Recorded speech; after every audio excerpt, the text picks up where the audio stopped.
Welcome once again. Today's lab is determination of melting point or freezing point of substances.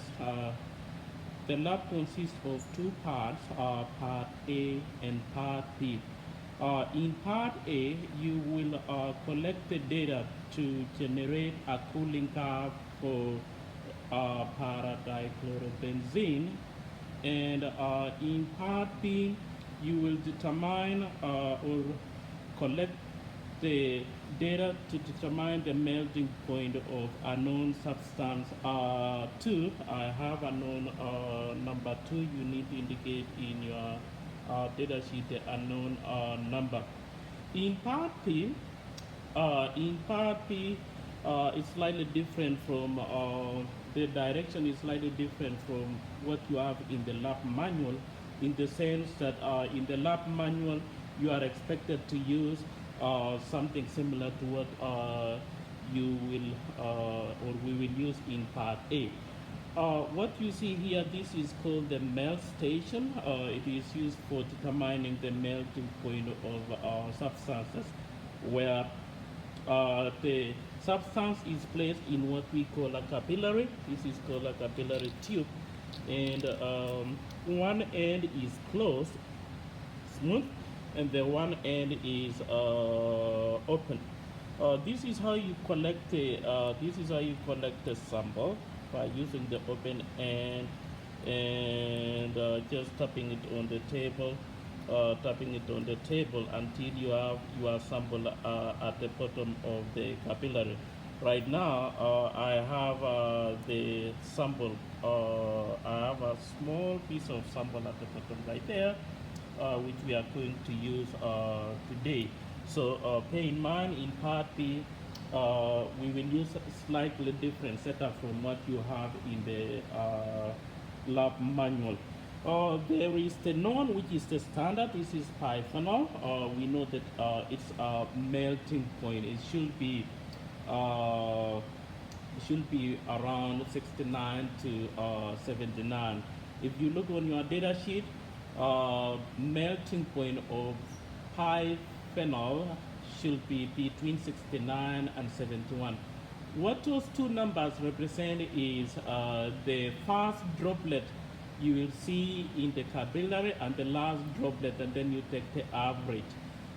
If you look at the melt station I have two for the known, the standard, which is the pyphenol, and I have two melt stations for unknown, so that you can collect the data. This capillary tube, once you have the sample, let me just show you using the using a sample I do have here. This is for the standard. This is for pyphenol. How does the melt station work? I know down the line you may use that. It is equipped with a thermometer. All right, you can read the temperature there, and there is the on and off button here. And here is to regulate the temperature. You cannot use this to determine the temperature of your substance. There is a slot here. There is a slot you insert your sample. If you can follow me, you will see that there is, I don't know if you can see your sample in there. There is some sort of a lens which is used to keep an eye on the sample. If you look at where the sample is, I don't know if you can see from there, I do have my sample in the capillary, capillary, and it should be seen in the lens right there. I don't know if you can, if not, I'm just gonna tell you what the temperature will be. Right now, the sample is in the compartment in the melt station. We use the lens in there. Probably you may not see clearly. You see the sample in there. Yes, that's the sample. I will keep an eye on the sample. Once I see the first droplet, all right? Once I see the first droplet in the capillary using the lens, you see this is the lens I'm gonna keep an eye on. You may not, or your job is to record the temperature. Once I say record, you should be able to record the temperature. I'll set my camera so that you can read the temperature. This is just an illustration right now. I will do for the standard, and I'll do the same thing for the unknown. I'll do it twice. All right. You'll find the average of the two, and report the melting point of your two substances, the standard and the unknown. So let me get started with melting the melting para-dichlorobenzene to around 90, and I'll set the thermometer in such a way that you're gonna keep an eye on the temperature reading. You will collect the data for 10 minutes, starting from 00. That's when the temperature is at 65. Look at the data sheet. When the temperature is at 65, you should start recording the temperature after 1 minute, after 2 minutes, after 3 minutes, after 4 minutes, up to not after 30 seconds, not 1 minute, after 30 seconds, sorry. You know, you record the temperature at 65, 00, at 30 seconds, 1 minute, 1 minute, 30 seconds. All right, so you should be ready with the stopwatch. If you look at the data sheet, let me just show you the data sheet. This is at 65. If you have at 65, 0, 30 seconds, and please indicate on the data sheet here the physical state. All right, you'll indicate the physical state of your substance. Is it solid? Is it liquid? Or solid or liquid? All right, thank you.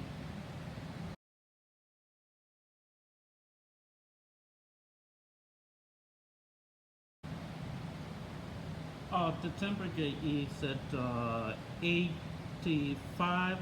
It's about 85. It is dropping right now. I do have the liquid, I mean the para-dichlorobenzene in the other test tube. This one is for you to observe the physical state. If it is liquid, you indicate on your data sheet. You should be able to read the temperature. You should be able to read the temperature. And remember, at 65, you should be able to start your stopwatch. Once it gets to 65, you record after every 30 seconds. It's right now it's about what? It's about 75. It's not yet. Prepare your stopwatch. Get ready with your stopwatch. All right, and you'll indicate the physical state of the physical state as well as the temperature. Right now it's around 70, 71. So it's gonna get to 65 soon. Have your stopwatch ready at 65, 00.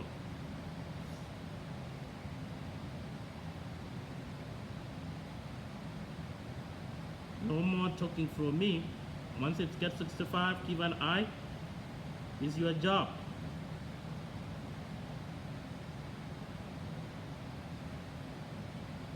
One, two, three, go.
yet.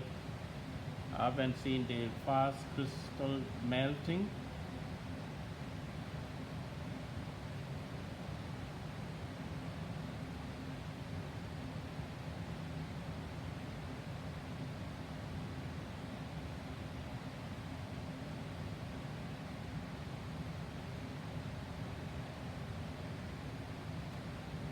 Fast reading.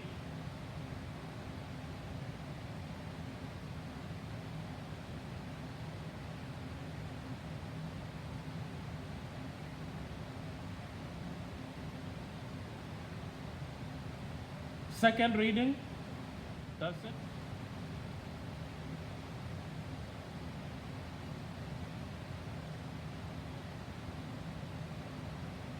Not yet.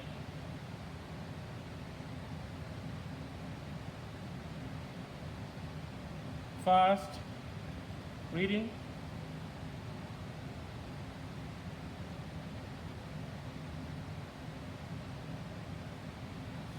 Second reading. Sample number 2. You need to record the unknown sample number always.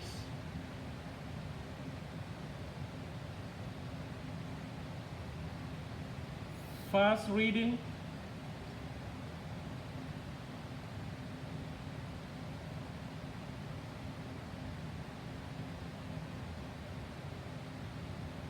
Second reading. That was trial 1 for unknown sample. That was trial 1 for unknown sample. Everything has melted.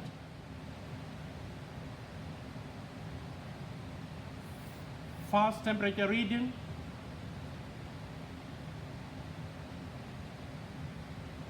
Second temperature reading.